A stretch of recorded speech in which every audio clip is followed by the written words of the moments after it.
ದಾಸನಿಗೆ ಜೈಲೂಟ fix ಆಗ್ತಾ ಇದೆ ಅನ್ನುವಂತಹ ವಿಚಾರಕ್ಕೆ ಸಂಬಂಧಪಟ್ಟಂತಹ ಡೀಟೇಲ್ಸ್ ಗಮನಿಸ್ತಾ ಇದ್ದೀರಾ.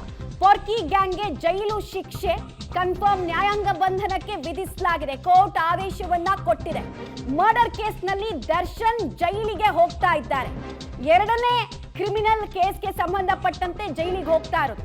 ಮೊದಲ ಕೇಸು ಕೌಟುಂಬಿಕ ಕಲಹ ಅಥವಾ ಹೆಂಡತಿಯ ಮೇಲಿನ ದೌರ್ಜನ್ಯ. ಎರಡನೇ ಕೇಸು ಕೊಲೆ ಕೇಸ್ಗೆ ಸಂಬಂಧಪಟ್ಟಂತೆ ಅತ್ಯಂತ ಚಿತ್ರಹಿಂಸೆ ಕೊಟ್ಟು ರೇಣುಕಾ ಸ್ವಾಮಿ ಅನ್ನುವಂತಹ ವ್ಯಕ್ತಿಯನ್ನು ಅಮಾನುಷವಾಗಿ ಹತ್ಯೆ ಮಾಡಿದ ಪ್ರಕರಣಕ್ಕೆ ಸಂಬಂಧಪಟ್ಟಂತೆ ಪರಪ್ಪನ ಅಗ್ರಹಾರ ಜೈಲು ಸೇರ್ತಾ ಇದ್ದಾರೆ ಡಿ ಗ್ಯಾಂಗ್. ಡೀಟೇಲ್ಸ್ ಕೊಡ್ತಾರೆ ನರಸಿಂಹಮೂರ್ತಿ. ಈಗ ಎಷ್ಟೊತ್ತಿಗೆ ಹಾಗಾದ್ರೆ ಪರಪ್ಪನ ಅಗ್ರಹಾರ ಜೈಲನ್ನ ಸೇರುವಂತಹ ಸಾಧ್ಯತೆ ಇಷ್ಟು ಜನ ಆರೋಪಿಗಳು ಇದೆ ಹಾಗಾದ್ರೆ? ಮಮತಾ, 5 ರಿಂದ 10 ನಿಮಿಷಗಳ ಒಳಗಾಗಿ ಜೈಲಿನ ಕೋರ್ಟ್ ಹಾಲ್ನಿಂದ ದರ್ಶನ್ ಮತ್ತೆ ಇತರ 3 ಆರೋಪಿಗಳನ್ನು ಕರೆದುಕೊಂಡು ಪೊಲೀಸರು ಹೊರಗೆ ಬರಬಹುದು. ಆ ಬಳಿಕ ಸುಮಾರು 10 ನಿಮಿಷಗಳ ನಂತರ ದರ್ಶನ್ ಸೇರಿದಂತೆ ಇತರ 3 ಆರೋಪಿಗಳನ್ನ ಕೋರ್ಟ್ನಿಂದ ನೇರವಾಗಿ ಪರಪ್ಪನ ಅಗ್ರಹಾರ ಜೈಲಿಗೆ ಕರೆದೊಯ್ಯಲಿದ್ದಾರೆ. ಹೀಗಾಗಿ ಇನ್ನೊಂದು ಅರ್ಧ ಅಥವಾ ಮುಕ್ಕಾಲು ಗಂಟೆಯಲ್ಲಿ ದರ್ಶನ್ ಪರಪ್ಪನ ಅಗ್ರಹಾರ ಜೈಲನ್ನು ಸೇರಬಹುದು.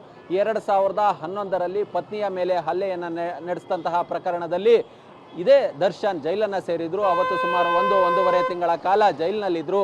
ಅದಾದ ಬಳಿಕ ಇದೀಗ ಮತ್ತೆ 13 ವರ್ಷಗಳ ಬಳಿಕ ಮತ್ತೆ ದರ್ಶನ್ ಜೈಲನ್ನು ಸೇರುವಂತಾಗಿದೆ. ಅಲ್ಲಿಗೆ ಇವತ್ತು ಸೇರಿರ್ತಕ್ಕಂಥದ್ದೇನಿದೆ ಇದು ಕೊಲೆ ಪ್ರಕರಣದಡಿ, ಅದು ಕೂಡ ಕಿಡ್ನಾಪ್ ಅನ್ನ ಮಾಡಿ ಸಾಕ್ಷಿನಾಶವನ್ನ ಮಾಡಿದಂತಹ ಪ್ರಕರಣದಡಿ ಇದೀಗ ದರ್ಶನ್ ಜೈಲು ಸೇರುವಂತಾಗಿದೆ.